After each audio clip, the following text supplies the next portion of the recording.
प्रिय दर्शकों, नमस्कार। एक बार फिर से उपस्थित हूँ आप सबके सामने शनिवार के कार्यक्रम में विश्लेषण जन्म कुंडली का इस कार्यक्रम के दूसरे हिस्से के साथ उपस्थित हूँ।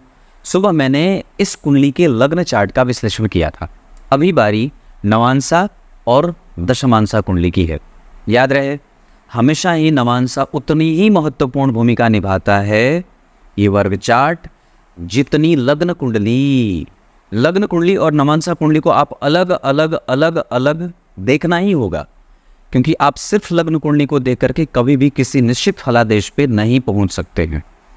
सदैव ये बात याद रखने की है कि नवांशा कुंडली में जाकर के ग्रह अपने आप को रिवाइव करता है, या आप उसे ऐसे समझ सकते हैं कि नवांशा कुंडली में ग्रह के बल के कारण ही लग्न कुंडली में ग्रह बल देते हैं। नवांशा कुंडली को बीज कुंडली कहा जाता है। बीज का अर्थ होता है लग्न कुंडली अगर वो फल देने वाली कुंडली है तो नवांश कुंडली उसकी बीजारूप है, उसका बीज है ना। तो ये बात यहाँ तक मैंने बताई। अब आइए आपको मैं इनकी कुंडली पे लेके आता हूँ। सबसे पहले बताऊँ, इनकी कुंडली बनी है मिथुन लग्न की। जरा ध्यान से समझिएगा। और सप्तम भाव में गुरु की राशि बनी है, और वो गुरु जाकर के राहु केतु के संपर्क में अपने भाव से 8 घर आगे लेकिन उच्च के, और चंद्रमा मंगल 12 में बैठे थे, जिस कारण से व्यक्ति का सुख बहुत अच्छा था। सांसारिक सुख बहुत बढ़िया है, और व्यक्ति समाज को देने वाला है। वो कभी किसी से लेने की इच्छा नहीं करता, उसको स्वयं से ही सारी चीज़ें पूर्ति करनी पड़ती हैं। नवांश कुंडली के ऊपर आऊँगा पर थोड़ी देर में। लग्न कुंडली के सप्तम भाव में अगर धनु राशि का निर्माण हुआ है तो व्यक्ति की पत्नी पढ़ी लिखी तो आती हैं, पर वो कई बार अगर उनके मन की बात अगर जो ना हो तो पत्नी तुरंत ताड़ जाती है, और तुरंत फिर उनको मौका मिल जाता है गुस्सा करने का। ये अवस्था कि अगर आपकी कुंडली के सप्तम भाव में, जन्म कुंडली के सप्तम भाव में धनु राशि बनी, तो आपको अब एक ऐसे पत्नी की तलाश करनी चाहिए, या कुंडली ऐसी मिले जो दार्शनिकता से ओतप्रोत हो, जो सतह पे जुड़ करके चलने वाला हो, और जो वैचारिक रूप से उदार हो। क्योंकि यहाँ पे अगर लग्न कुंडली के सप्तम भाव में धनु राशि बनेगी तो अब वहाँ पे उदारता थोड़ी कम होगी। हालांकि है वो गुरु की राशि, पर फिर भी वहाँ पे मूलतया व्यक्ति हठी और जिद्दी हो जाता है। जो जातिका होती है, मतलब सामने वाले की जो पत्नी है, वो हठी, जिद्दी, गुस्सैल, क्रोधी और कई बार सत्य बोलने वाली हो जाती है। और ये सत्य बोलने के दौरान उन्हें ये पता नहीं चलता है कि मैं कितना सामने वाले को तकलीफ दे रही हूँ या फिर सुख पहुँचा रहे हैं। ये स्थिति इस कुंडली की पंचम भाव की थोड़ी अच्छी नहीं बनी है, क्योंकि सूर्य, बुध और शुक्र एक साथ पंचम भाव में बैठे हैं और वहाँ पे वो गड़बड़ी पैदा कर रहे हैं। विशेषतः जन्म कुंडली के तृतीय भाव के अधिपति जब पंचम भाव में नीच के होंगे तो भाइयों का सुख भी थोड़ा बाधित होता है, होते हुए भी उनसे दूरी बन जाती है। कई बार संतान होते हुए भी कई बार उनसे दूरी बन जाती है। इस वजह से अपनी संततियों को अच्छे संस्कार से युक्त रखना होगा, ये बहुत आवश्यक होगा। नवमांसा कुंडली पे अगर देखें तो यहाँ तुला राशि का निर्माण, जिसके अधिपति शुक्र लग्न को देख रहे हैं, केतु और चंद्रमा का ग्रहण, और धन भाव में वृश्चिक राशि के शनि व्यक्ति की पत्नी को पेट की रोग से युक्त, पेट के रोग से और गैस्ट्रिक पेशेंट देने के साथ साथ कई बार इस कुंडली में जातक को कान और नाक से संबंधित समस्या होते देखी जाती है।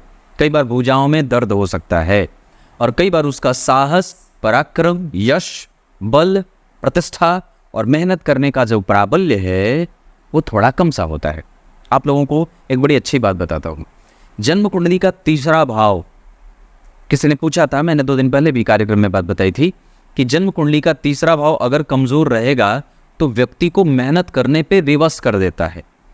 अगर जन्म कुंडली के तीसरे भाव में कोई भी ग्रह उच्च का होकर के बैठा है, और तीसरे भाव में अगर क्रूर ग्रह की राशि बनी है या पापक ग्रह की राशि बन के पापक ग्रह वहीं बैठा है, तो ये अवस्था व्यक्ति के कुंडली को बहुत ही ज़्यादा बलशाली बना देती है पराक्रम के मामले में, और उसको तुरंत परिणाम मिलता रहता है, उसको बहुत ज़्यादा भटकना नहीं पड़ता।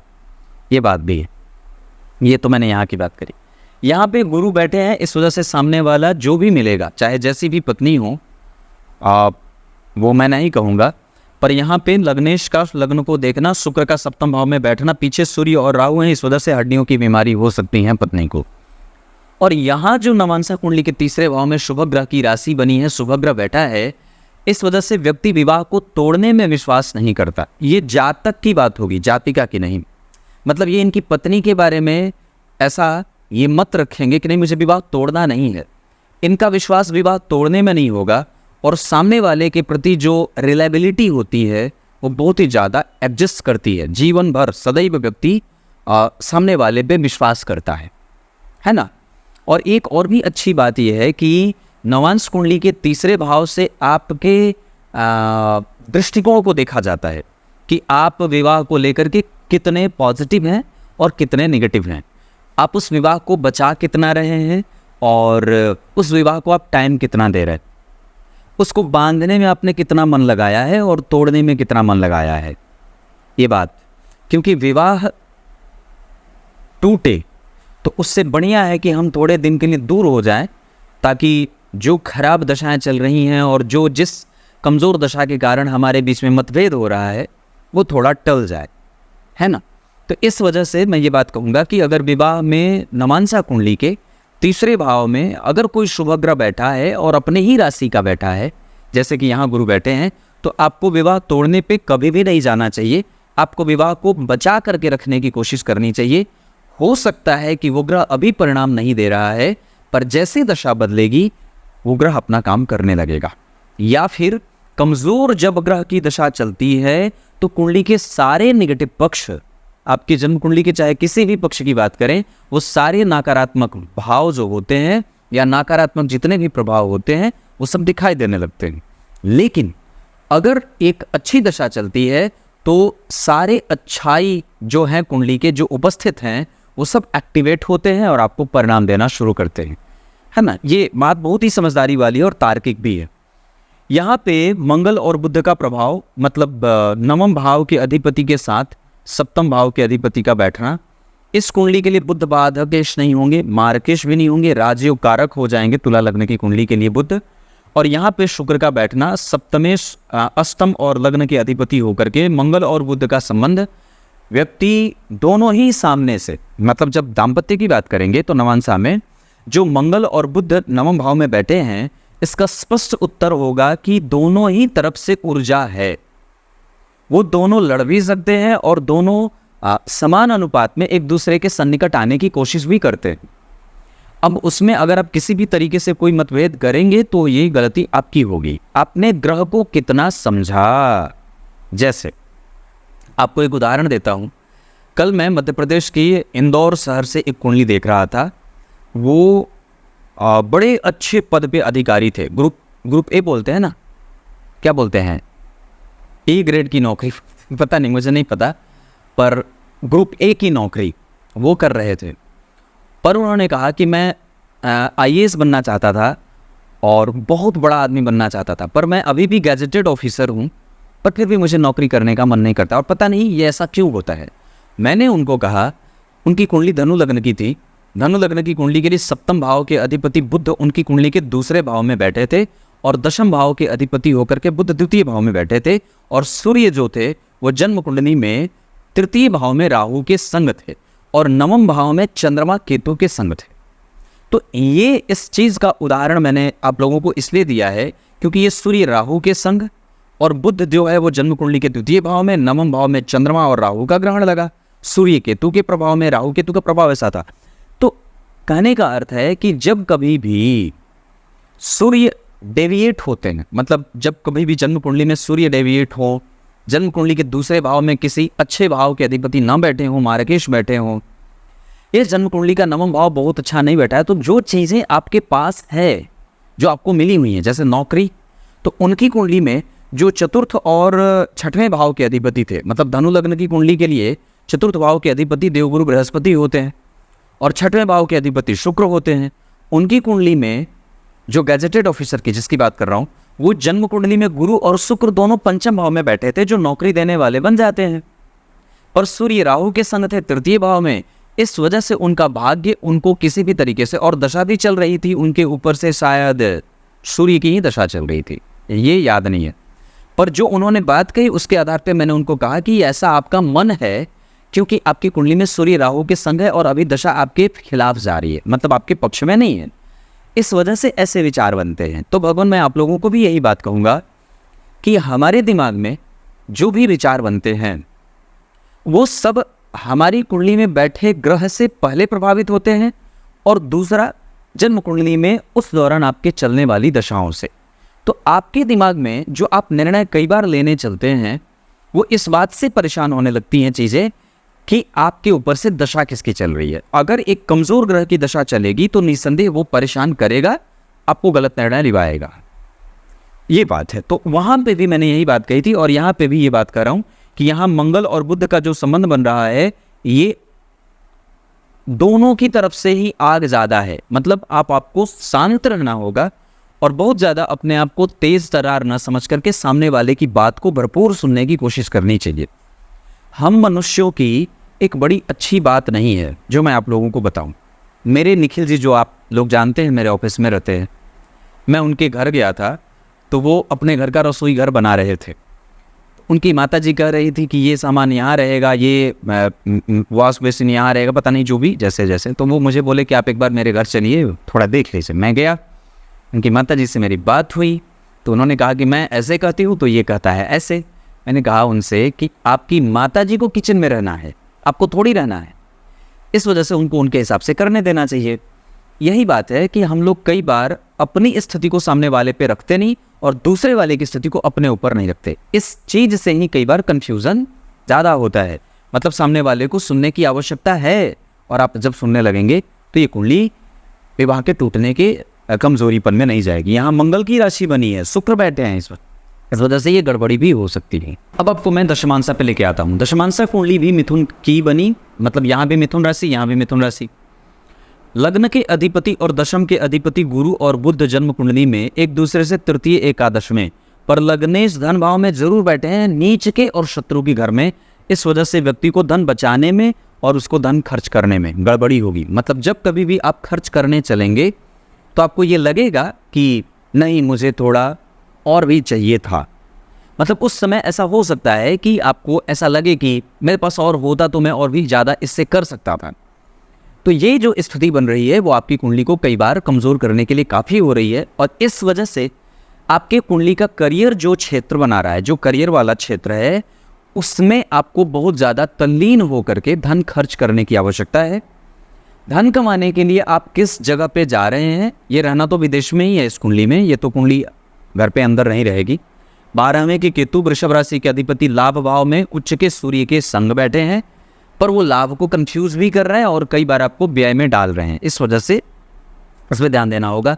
चंद्रमा धन भाव के अधिपति हैं और शुक्र जो है वो पंचम भाव को देख रहे हैं।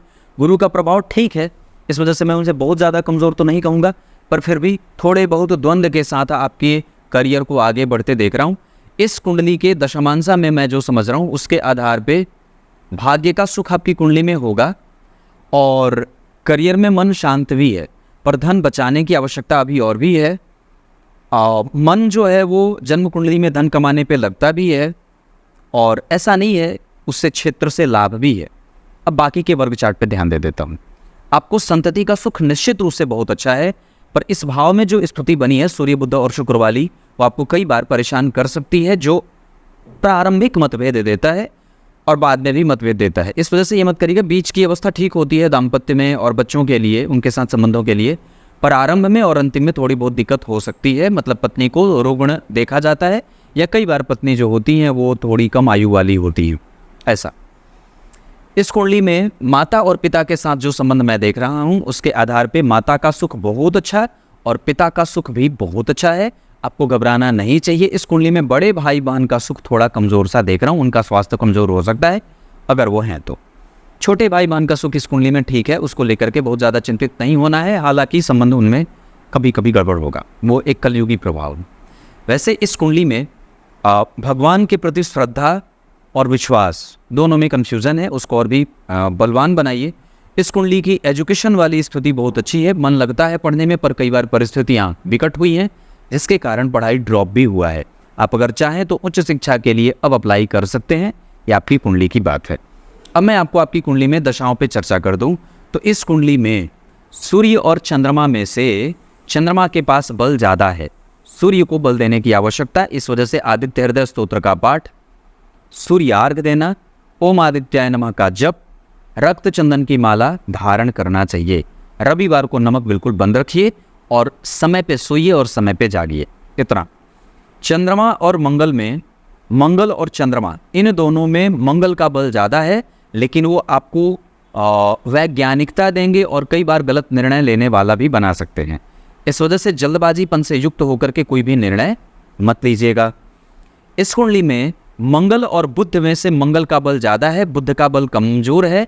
इस वजह से अपने आप को और भी रिकॉग्नाइज करिए और भी समय दीजिए, अपनी वाणी को मृदु बनाइए, भोजन शुद्ध और मीठा खाइए। बहुत ज़्यादा तीखा और मसालेदार इस कुंडली को खराबी करेगा, मांसाहार इस कुंडली को नुकसान पहुंचाएगा। और लग्नेश बुध कमज़ोर है, इस वजह से अपने स्वास्थ्य पे ध्यान देने के साथ साथ अपनी बातों को रखने का तरीका और भी ज़्यादा डेवलप करिए। आप कैसे बात करते हैं और कैसे किसी से इंटरैक्ट कर रहे हैं, ये बात इस कुंडली को कमज़ोर कर रही है, इस पे ध्यान देने की बात है। बुध और गुरु में गुरु का बल ठीक है, वो 50% के साथ आपके साथ खड़े हैं। इस वजह से एकादशी के दिन बिल्कुल भी भोजन ना करें, निर्जला रहें, या जल पी करके या दूध पी करके या फल खा करके रहें। आप चाहे कहीं भी रहें, एकादशी अवश्य किया करें। शुक्र और शनि और गुरु में गुरु का बल ठीक है पर शुक्र कमज़ोर है। अपना टेस्ट बदलिए। रंग का चुनाव इस कुंडली के लिए हरा और सफ़ेद, और इसके अतिरिक्त इस कुंडली के लिए गेरुआ और हल्के चांदी के रंग का रंग बहुत अच्छा रहेगा। और इस कुंडली के आधार पे अगर बात करूं तो अपने अनुभवों को और भी संग्रहित करने की आवश्यकता है, और भी अनुभव इकट्ठा करिए, पुस्तकों का अध्ययन करिए, अच्छी किताबें पढ़िए, ब्रह्मचर्य का पालन करिए, ये बात आवश्यक होगी। शनि, राहु और केतु में से शनि का प्रभाव थोड़ा कमज़ोर हो रहा है, इस वजह से हनुमान चालीसा का पाठ, मंदिर का दर्शन, गाय की सेवा, और हो सके तो पशु पक्षियों को दाना दिया करिए। इसके अतिरिक्त किसी गौशाला को ढूंढ करके उसमें गायों की सेवा करने की कोशिश करिए। राहु और केतु की दशाएं आपकी कुंडली में कमज़ोर जा सकती हैं, अष्टम में बैठे हैं, वो डिप्रेस हैं, परेशान हो सकते हैं और आपको भी कर सकते हैं। ग्रह अगर परेशान होगा तो आपको भी परेशान करेगा, ग्रह अगर स्पष्ट होगा तो आपको भी स्पष्ट रखेगा। क्लियर है?